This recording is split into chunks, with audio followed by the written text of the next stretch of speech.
Welcome to Women of Wisdom, everyone. Today I am blessed beyond belief to have a woman who's actually my business partner, who's actually based out of Alabama, and we're going to get into why we are doing this, why we are doing Women of Wisdom, and why we are conjoining together at the hip, basically.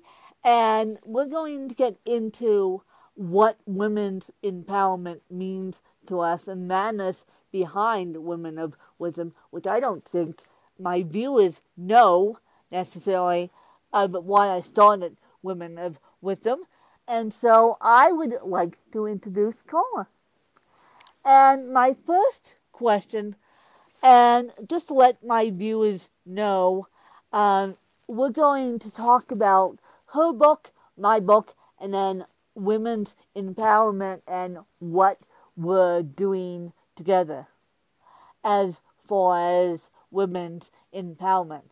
So I'm going to let her go first on her book, and then we're going to talk about my book.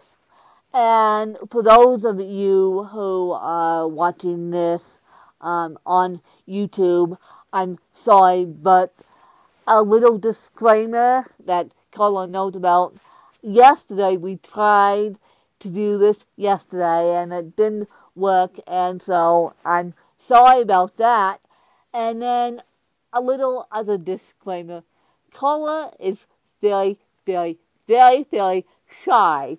So she may not seem to like it, but my business partner is like me. My business partner is like me. She'll go into shy mode. So if we have a couple minutes of dead air, you guys don't mind us, because Carla is very shy. And yeah, she will explain why. I'm just trying to keep looking at you, because if I look at myself, I'm going to start sweating. So I'm just looking at you. Now, Carla is going to explain why she's very shy. And so here we go. And starting with her book, and then we'll go into my book. And my first question is, why did you decide to write your memoir? Oh, okay. Well, I'm 44 years old, and 2 years ago I had a second granddaughter. I found that I was very tired because I was her caregiver, and at 44, it's a huge shift in your life when you have an infant to take care of. Suddenly, my business started tanking, and my health started tanking, and everything started tanking because I was spending all my time taking care of her, which she's a blessing and she's an angel in my life. And you know her personally, but that just kind of put me in a transitional mode where I didn't really know where I was going. I didn't know who I was. I didn't know what my mission in life was. And I sat down at the laptop and I just started writing. Got out my laptop, started typing out things. What prompted me to write the Paradigm Success Codes for Life, which is the name of my book, was a Mayan prophecy that started in 2011.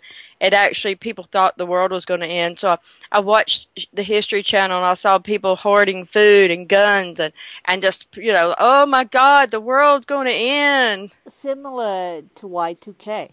Yes, and this is to Y2K, of what people thought about Y2K. Oh my God, exactly. The world's going to end. And yeah. So we needed to fix that. I say we because we needed to fix that and fix it quick. And exactly. So my next question for you is, what's it like to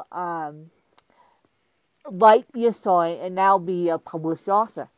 It has totally changed my life. I mean, writing my story, it allowed me to get out of my heart some of the things that had happened to me in my past. It allowed me to go back into those memories and see them and feel them and then get them out. And seeing all this from now that it's already printed and now that it's already published, it puts me in a different light to the public too, because I can put published author, in my title.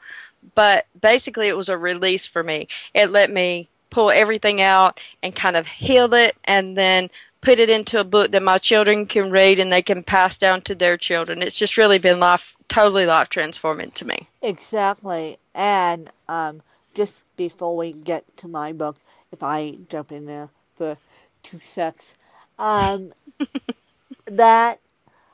I agree with you. Writing my life story at when I did was very therapeutic, and now it's put me in a totally different light. My book has actually been called a self-help book, which I don't like, but that's okay. I think it is a self-healing book. I read it. My son read it. Self-healing book. It is. Self-healing book. I like that term. Self-healing book. I'll use that against you, Missy. There you go. You can have it. I'm giving it to you. Self-healing. Because the way I do it. So, and Paradigm is a self-healing book. Exactly. Because for those of us who have experienced what we've experienced, I say we've, because you and I have seen more stuff than we can shake a stick at. And, yeah. So for those of us who have experienced what we've experienced all throughout our lives, we needed to write our books and share them with the world. Right. And so that leads me to my next question, which is, the book is already published, and I'm going to take a spin on this. Are you planning to traditionally publish it, or are you just planning to stick with self-publishing? That's a good question. Probably for now, I'm going to stick with self-publishing because it's so easy, and because I am a graphic designer, I can do everything myself, and because I have a degree in paralegal, I can do the editing myself. So I think for now, I'm going to stick with self-publishing. It's easier and a lot less red tape than the traditional publishers who want to just... Oh, yes. Oh, yes. And for those of you who don't know this, I actually dropped my publishing deal, because it had a lot of red tape to it. It did, and a high price tag to it. Which we will not get into. No. Knows. Please. No, please, no. But I agree with Carla. Self-publishing is a lot easier and a lot less red tape to it. And you know what else? You and I, we're at the end of this call, we're going to talk about some projects that we've got going on. But for the purpose of the callers or the people who are going to listen and see this video, if you have ever thought about writing your own book, don't think that it's hard, because it's not hard. And self-publishing is so easy. And that being said, just come to one of us, or you can come to 10 other women who are collaborating on a book and talk to them about self-publishing. I mean, I would be happy to talk to anyone, disabled or non-disabled, about self-publishing, because I first discovered self-publishing after someone said to me, "Why don't you do it? Why don't you self-publish a book?" And I thought, well, that's a great idea. Now I just have to write the book. But we'll get into that in a minute, why I wrote the book. And so, that being said, self-publishing is best thing since sliced bread. And the way Carla and myself do it is through a company called Create Space. Now, granted, Create Space, there's one feature that I don't like that Carla's going to fix on my next book, because she's a graphic designer, and I'll get to that in a minute. But Create Space has a bad cover design template. Oh yeah, So, ooh yeah, ooh. but Create Space is actually owned by Amazon.com. So therefore, you can self-publish a book and buy a toothbrush at the same time, literally. And Exactly. I say that, and people start laughing at me because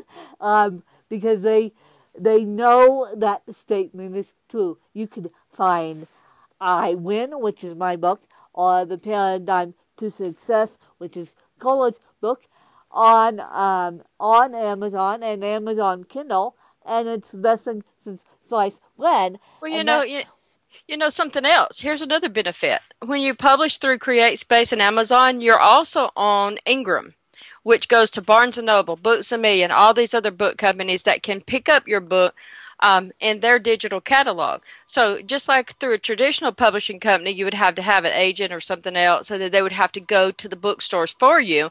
Your book is in Ingram, and Ingram is the huge catalog that all these big stores buy from. So you have a doorway into the stores. You don't actually get there yet because there's some red buyback tape, issues with the traditional and red red tape. tape, but you still get in front of those big box stores. That's interesting that you say that because when my traditional publisher, my hybrid publisher, said, we'll put you in Books and a Million, I'm like, I'm already in Books a Million. Thank you very much, because I am already on Amazon Right, via Create Space.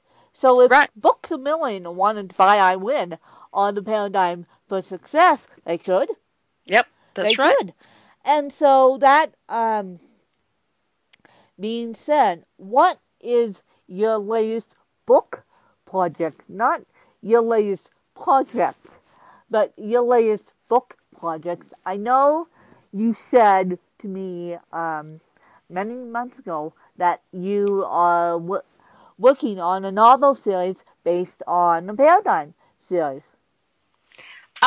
Yes, I have in my mind. I have 12 books, in my mind. The Paradigm Success Codes for Life started out. Can you hear me good? Yeah. Started out as just a book about your mindset, about taking old memories and transmuting them into something that's not so painful, so that you could live a better life. Well, the series is going to have characters in it. Like my two characters that I'm writing the new beginning are Chaos and Karma. And it talks about how these two characters will enter your life, and before you know it, you're in a whirlwind, and that is only a lesson to teach you something for the future. So, and then the two other characters come in called Serenity and Hope. So after Chaos and Karma have come into your life and they've done their damage, then Serenity and Hope come in, and they're like angels, and they help you to get stronger for your next lesson in life. That's my first book. I mean, and the others are going to be all about particular life issues that we go through. Like, you could hear my grandbaby in the background. I know I'm not the only young grandmother who has to take care of a young baby. That's going to be one of the books through the process. That's what's going on with that series. I can't wait. That sounds fascinating. And I like the way you put it, Chaos and Coma as a character. And someone asked me the other day, they asked me as a joke, they said about my next book, which is coming out in April. That's going to be self-published. That's my first YA novel series, which I'm super excited about. And they asked me as a joke, they said, well, does a character have cerebral palsy in it? And I said, as a matter of fact, it has two characters that have cerebral palsy in the book. So therefore, with the Paradigm series and the View from My Hills series, we're taking life experiences and twisting them around. Exactly. Just a little bit. And turning them into fun stories that anybody could read. Turning them into fun stories. I mean, we can pull all the drama out of it And that's what I've noticed about the View from my Hills is I can use my life experiences, but yet pull the drama out of it because I was Yep. so sick and tired of writing I win that was too much for me, and so now I need to focus on the teens without the drama aspect Right. of it. Right. And so that's my next question. And what is your favorite thing to write about? My favorite thing to write about is how you can take a life situation and look at it and literally. Have you ever seen the movie Harry Potter? Yes, I have. Okay, in one of the scenes, they're trying to teach the students how to look at something scary and imagine that it's something funny, right? Yes. So they take that scary feeling and they look at it and suddenly they see a clown or they see something Yeah. just hilarious or some candy or something like that. So my favorite thing to do is get the reader into really a sense of adventure and kind of mystery, and then poof, pull out something that's just funny and real, and Yeah. suddenly they've changed their mind. They've read, I actually read my book the other day on the way to Orlando, and I liked it. I Oh, loved reading my own book. I need to read I win. I need I you need to you wrote it now. read I Hi there.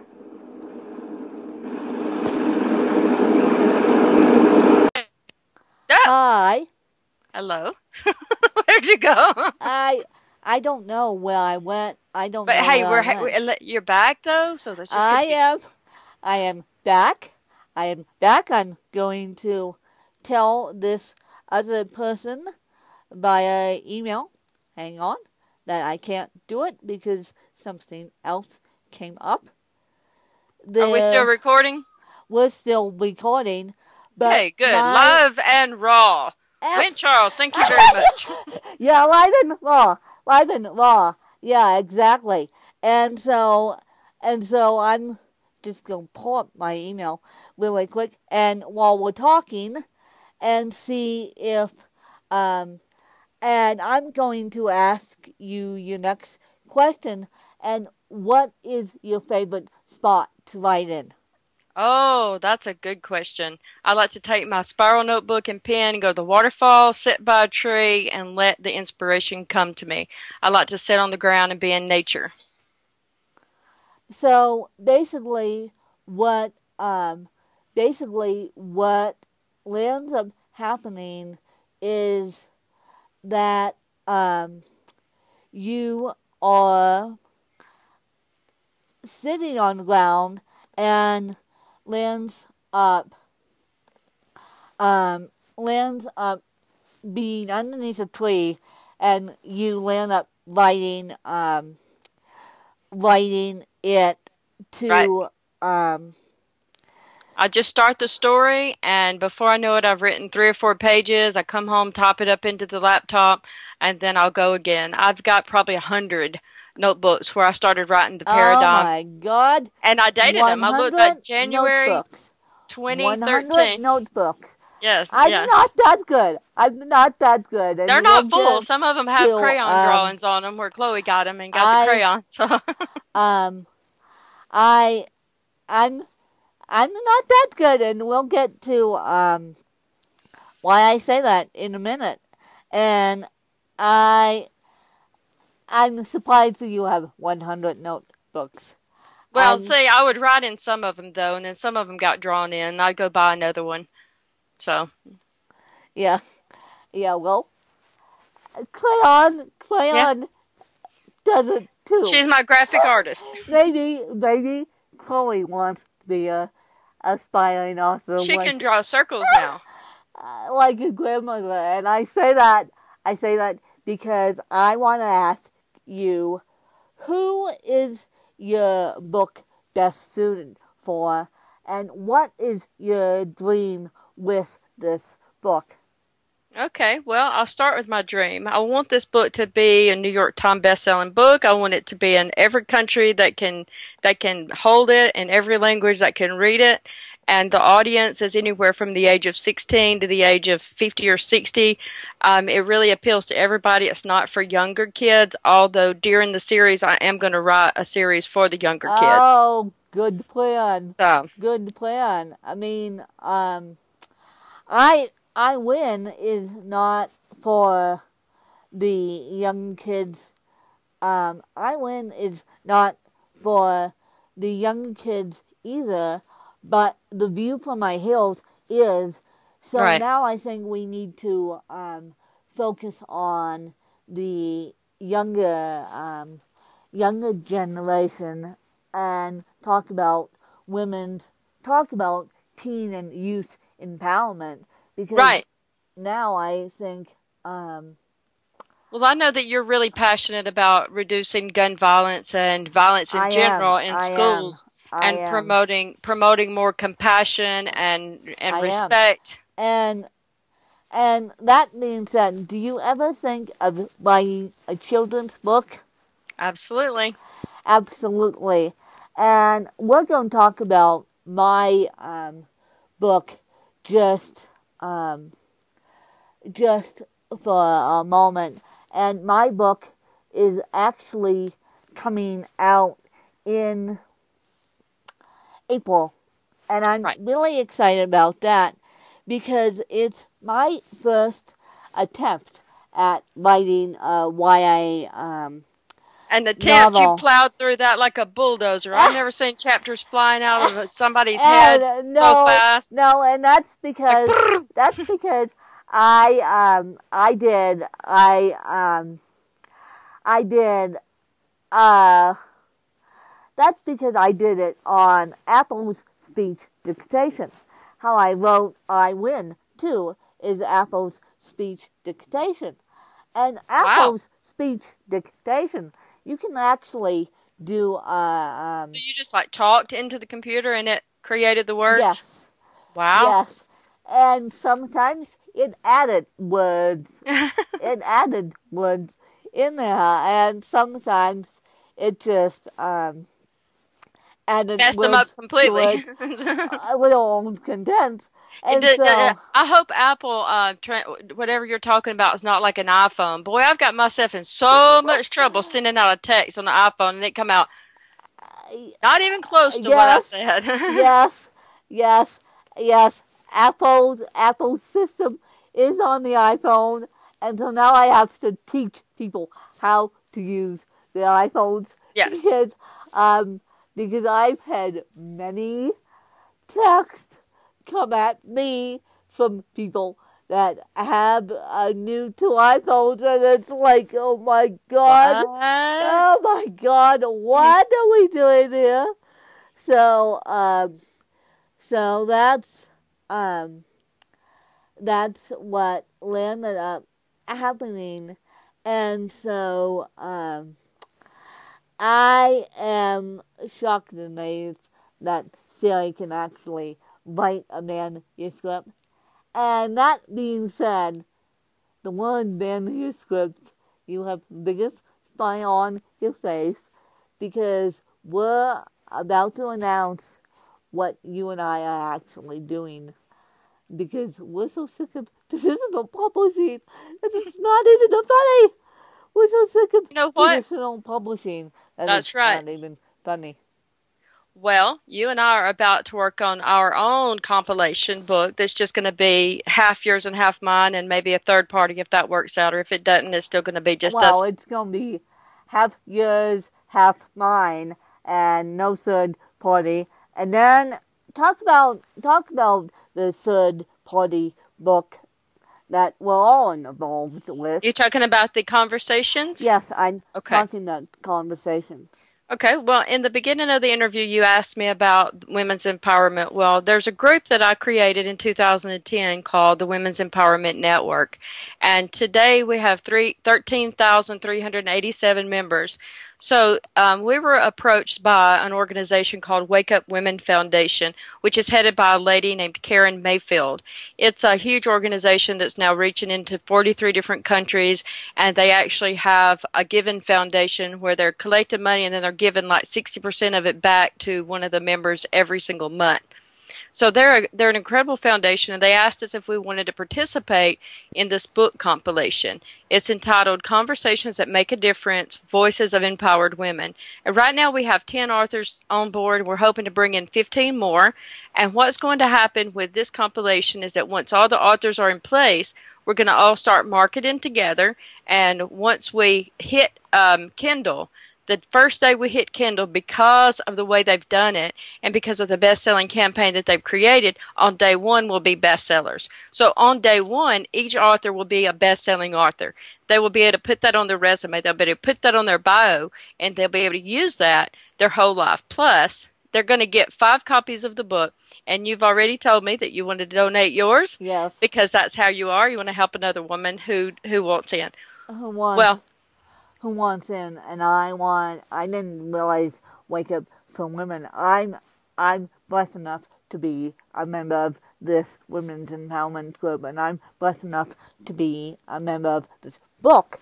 And I did a chapter on the Path We Lead, talking about my mom and talking about just respect and just gun violence. Not necessarily gun violence, but respect. Well, do you know where violence comes from? The seed of violence comes from unhappy family. And sometimes these kids that grow up and they become violent and they get a hold of guns, they've been in a household that's been horrific to them. And a lot of times I think what we need to do is we can't stop spreading our message to mothers to tell their young kids from early age to respect their elders, to respect their people of authority, to respect their teachers, to live their life with compassion and kindness, and to let go of all this angry bullcrap that consumes this country. You know, there's no reason why we shouldn't have peace in the United States of America. There's no reason why we should have all this fighting all the time. No, and I'm going to interject there, and I have a friend who is an Olympic snowboarder, and he happened to survive a liver transplant, and then went on to win a bronze Olympic medal. Wow! And his name is Chris Cruz, and he's a very empowered, inspiring person. He's based out of here. And what he does is organ donor awareness. And the reason why I bring up organ donor awareness is because organ donor awareness can happen to any family and in any situation. His situation, how he got his liver to begin with, is through gun violence accidentally. Oh. And when I say accidentally, the mom went out to buy a pack of cigarettes. The kid had a friend over. They discovered a gun in the house. The friend shot the gun, thinking that nothing was going to happen. Oh, no. And, yeah. And so, that was an accident, it seems like. That was an accident. Right. But that being said, guns should not be allowed in houses. Guns should not be allowed in schools. And what we are teaching these kids, and Columbine happened. The one movie theater shooting happened. And it's unbelievable what is now changing in this generation. And that is why I'm such a big proponent of women's empowerment of any age. Right. Right, because when you say women's empowerment, you're talking about mother empowerment, grandmother empowerment, daughter empowerment, granddaughter empowerment, great-granddaughter empowerment, and as far as we can take it with the message. Yeah, exactly. And what ends up happening is people say, why are you doing this? Why are you doing this? And I say, well, because I was blessed enough to have these teachers back in 1991 who, and all the way up through college, who never treated me as a disabled woman. And me coming on board to this project has been amazing. And me talking about women's empowerment and my perspective and how we should empower the next generation. I mean, I have kids nowadays. I think I read to you over the phone what I wrote. And I wrote a blog post for the viewers that don't know, and I'll post a link on the Women of Wisdom to my blog. And for the viewers that don't know, I have a blog. And I also hold an education degree. And so I wrote a blog entry on, it's entitled Hello to Looking Up. And it goes, Dear student, whatever device you may be on, I didn't acquire a cell phone until I was 16. I didn't have technology in the classroom. When a teacher told me to do something, I went and automatically did it with help, of course, if I need it. But I respected my teachers. And now they just look at me like you're crazy because what they automatically assume is mommy's their best friend and they can stand on their own 2 feet. Right. Instead of mommy being mommy with that disciplinary age, mommy's now the buddy. And that's something that we have to deal with in our future blogs and our future things that we write, is how do we educate these mamas? Because, in part of my book, funny that you asked that, it's called The Parenting Code. And it talks about how you do your babies when they're little, even when they're in the womb. When they come out and you're rocking them, do you sing that song, Rockabye Baby? Oh, no, I want that song banned. Because I was singing that to Chloe and I said, oh my God, she's going to think I'm going to drop her out of a tree. I know you do. So now I got her. Here's what she says. Now she'll go, I'm awesome. The reason why I'm laughing is because that, normally, and I'm used to people singing to me in the classroom, not popping on a CD, actually singing to me. And so I'm used to people not necessarily reading me stories. I mean, funny I should mention that.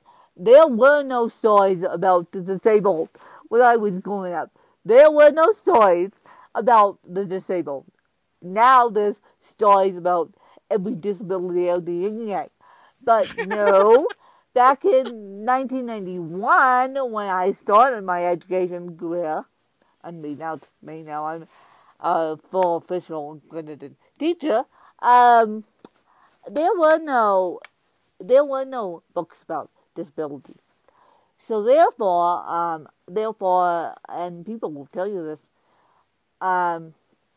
in my class, my friends to this day, when you ask them, how did you first learn about your disability, they will say one thing. And that one thing is through my friend Wynn. And they don't need to go into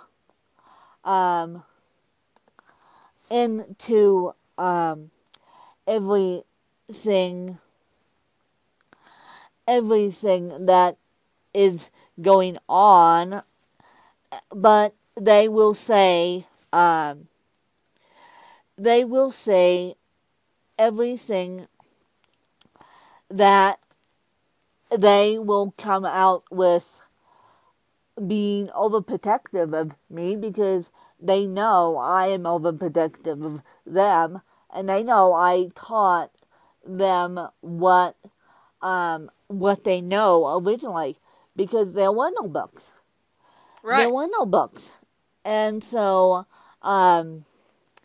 there were no books, and there were no books, and what ended up happening is I had to teach the classes.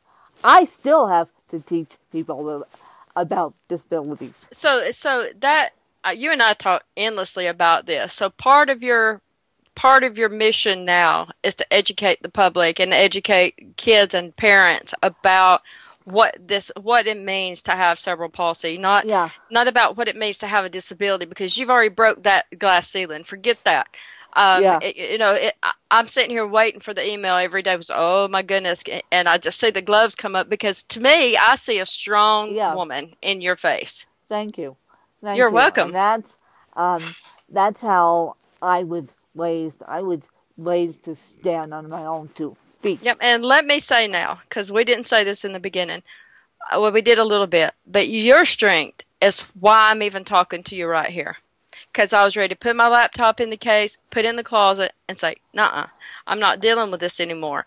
And you reached down with your very strong arm and yanked my butt back up. Yanked And now I'm a butt published back up. author, and now Yeah, my business is doing better than it's ever been before. Now I'm not afraid to be on the video camera. I yeah, wouldn't let yeah. anybody. I would let Hello, anybody I talk to me on yanked the video the camera. yeah. Hello, let's let's do this, because I have talked to people. I have talked to people in private. I mean, it's people say you are doing amazing. I said I stand on my own 2 feet. The blessings I was given way back when taught me to stand on my own 2 feet. I mean, and you probably teach your granddaughter the same thing, and it's sit up and fly and listen to mama. It's sit Absolutely. up and fly and listen to mama. Sit up and fly and listen to grandma in this case, because That's right. I mean, you have to be like that. My 16-year-old just got his driver's license, and I'm like, "Stop, slow down, stop, slow down. You're turning too fast." And he's like, "Ma, I got this." I said, "No, you don't. You be quiet and you listen to me, yeah, because yeah, I've yeah, been there and yeah, done that." yeah, And yeah, then when I see that you're strong enough for, I'm talking about him, because he had seizures when he was from 7 to 14. So I do not want that to happen. And I'm very overprotective of him driving, but every time he tries to make me think that he's got it, I say, "No, you don't, not yet, but you're nearly there, you know. yes. So and you will become overprotective of your granddaughter. You will become overprotective of me. You will become Yes. overprotective of everyone you come in contact with, because you want all of us to stand on our own 2 feet. Exactly. And I have a dear friend who founded a nonprofit based on gun violence and based Hmm. on empowerment of youth. And so, and I was able-bodied slash disabled actress at one point. And Wow. so, but now since I lost my mom, I have decided to take a full-fledged different life calling and do women's and youth empowerment and be a teacher and be a published author, because I I don't want to be a disabled individual. I want to break Right. that mold. You already have, sister. Well, I know I am. I know I am, but a lot of people Well, don't a, see a that. lot of the perception of disability has just come from the media, from families, just from everything is Exactly. stereotyped. And Exactly. and to break that, you've got to keep on and on and on saying, "Look, Exactly. look, I can do Exactly. this." Look. And so, And so I hope that you will help me out with Women of Wisdom, and I hope that we can empower the next generation. And as I said to you guys, this is my business partner, so you can come to any of us to help you guys with empowerment issues. And we're very open to having Skype conversations, the two of us, and we're fairly open to having conference calls with whoever wants to come a calling and just inspire the next generation. And one last question, which I didn't have on my list, but how can people find out about this amazing empowerment group that you and I are both a part of? Okay, well, the best way is to go to your Facebook profile and up in the search thing at the top, type in Women's Empowerment Network, just those 3 words, and look for the group. I don't exactly know the whole URL, but you'll find that group pretty much right off the bat, and you'll also see posts flowing through mine and your news feeds. All you do is you request to join the group. The group is moderated. Wynn and I both are administrators on the group, so we'll approve you. Then once you're approved, when you make your first post, we also moderate that post. We want to make sure that you're not just coming on there slamming your ass, everybody. No. We want authentic conversation. It's about lifting people up. Yep, that's it's right. About lifting people up, and it's not about bringing people down. And it's not about bringing people down. It's about lifting people up. And that's right. And it's about lifting people up. And one last thing, I'll interject a quick story here. I had a business contact. I actually had a business contact quit on me last night. Send me an email, not even Skype me, and not even phone me, and he just up and quit my website all of a sudden, and so that's my next segue is that not only is Carla a published author. Not only is Carla paralegal by trade, she is a phenomenal website designer. And if you guys want your website designed by Missy, I would highly recommend that because she is a highly skilled WordPress website designer. I don't know how you do it. And but for the men out there who are thinking, oh, this is wonderful, I'll get my website designed. Oh no, she focuses on women. Right. She calls herself. I mean, I have nothing against men, but I'm a woodpreneur, and I want to help the women come forward. She just said it.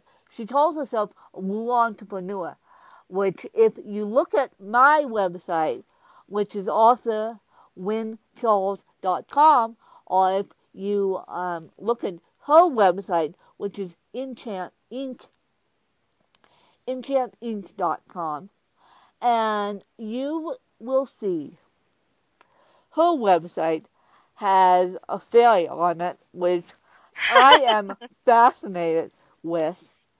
And my website has a big plain picture of me. It has a butterfly on it, which is my artwork. It has my book on it. It has my artwork on it, and it's pink. And it's pink. So not to despise men out there. I know you guys are thinking, oh boy, I need my website designed too. But I'm thinking.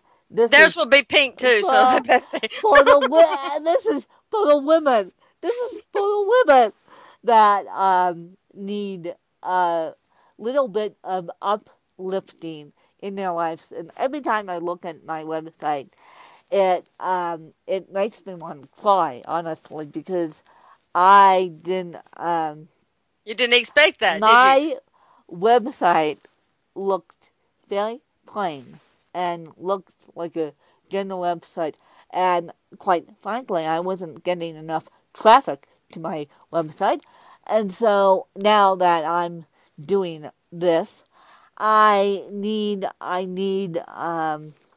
it I need it to look like me and represent me, and that's what I think most people That need. is what I do. I bridge the gap between a soul because women need to be fulfilled when they see anything that they do. And if they go to their website and they don't even like it, they're not going to promote it.